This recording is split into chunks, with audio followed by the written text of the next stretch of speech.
জামাই ষষ্ঠীর মেনুতে মাটন চিংড়ি তো সবাই দেয়, কিন্তু এবারে জামাইবাবুর মন জয় করতে পাতে দিন এই স্পেশাল রেসিপিটি। ষষ্ঠীর দুপুরে জামাইয়ের পাতে সাবেকিয়ানার ছোঁয়া, রইল জিভে জলানা স্বাদে জামাই ষষ্ঠী স্পেশাল পনির ভাপা। কোনো ঝামেলা ছাড়া তৈরি হয় এই পদের স্বাদ জামাইবাবু সারা বছর মনে রাখবে।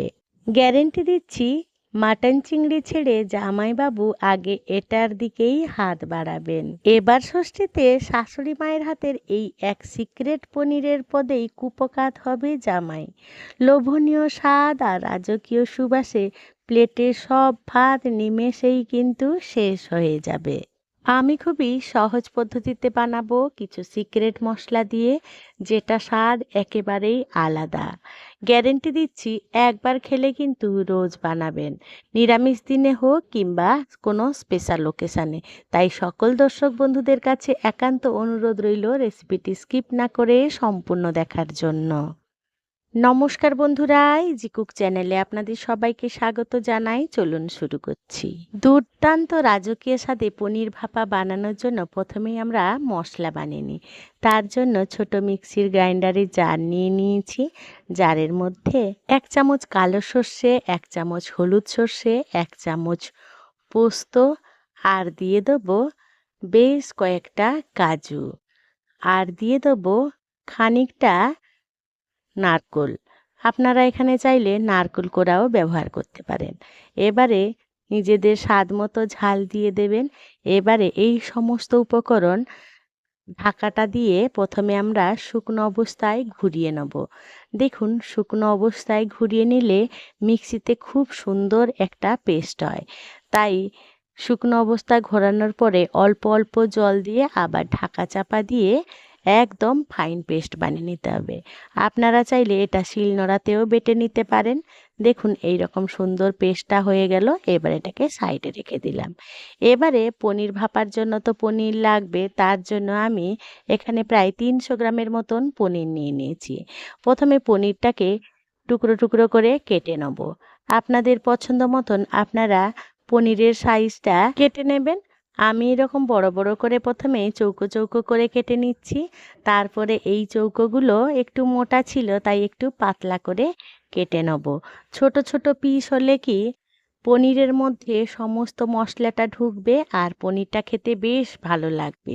তাই দেখুন, আমি অফ ক্যামেরায় এই পনিরগুলোকেই এইরকম পাতলা পাতলা করে কেটে নিয়েছি, তবে খুব বেশি পাতলা করিনি, তাতে ভেঙে যাওয়ার চান্স আছে।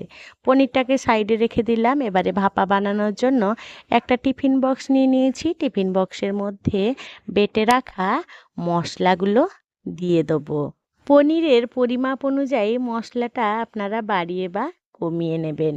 এবারে মশলাগুলো দেয়া হয়ে গেলে এবারে দিয়ে দেবো 4 টেবিল স্পুনের মতন টক দই। টক দইটা দেয়া হয়ে গেলে এবারে দিয়ে দেবো স্বাদ মতো নুন, হলুদ গুঁড়ো পরিমাণ মতন, আর দিয়ে দেবো কয়েক দানা চিনি। চিনিটা দিলে তরকারির ব্যালেন্সটা খুব সুন্দর হয়, তাই চিনিটা অবশ্যই দেবেন। এবারে 2 টেবিল স্পুনের মতন কাঁচা সর্ষের তেল দিয়ে দিলাম। এবারে সমস্ত উপকরণ বেশ ভালো করে মিশিয়ে নিতে হবে। আমার এই রেসিপিটি যদি কোনো নতুন বন্ধু ইউটিউব থেকে দেখে থাকেন, আমার এই ক্ষুদ্র চ্যানেলটিকে সাবস্ক্রাইব করে আমার পাশে থাকার জন্য অনুরোধ করছি। আর পাশে থাকা বেল আইকনটি অবশ্যই প্রেস করে রাখবেন।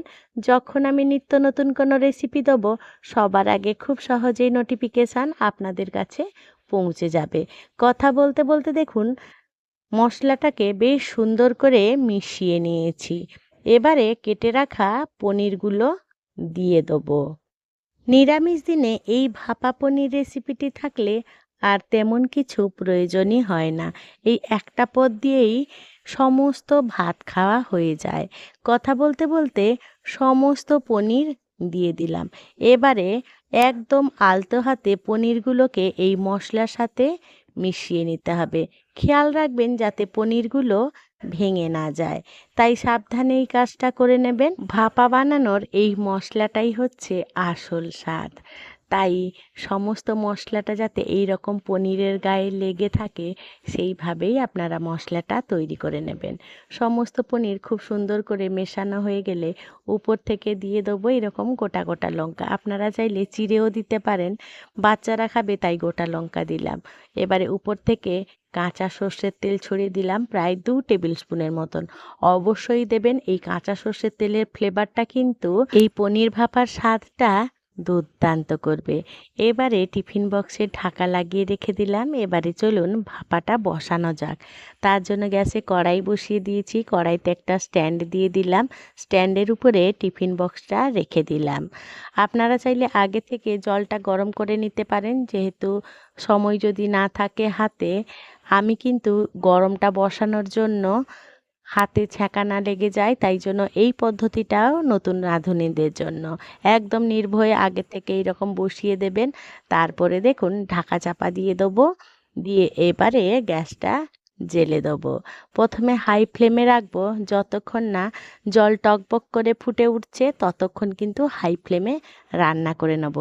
দেখুন জলটা যেই টকবক করে ফুটে উঠবে তখন গ্যাসের ফ্লেম একেবারে লো টু মিডিয়াম আঁচে রেখে একদম নিশ্চিন্ত মনে বসিয়ে দিলাম।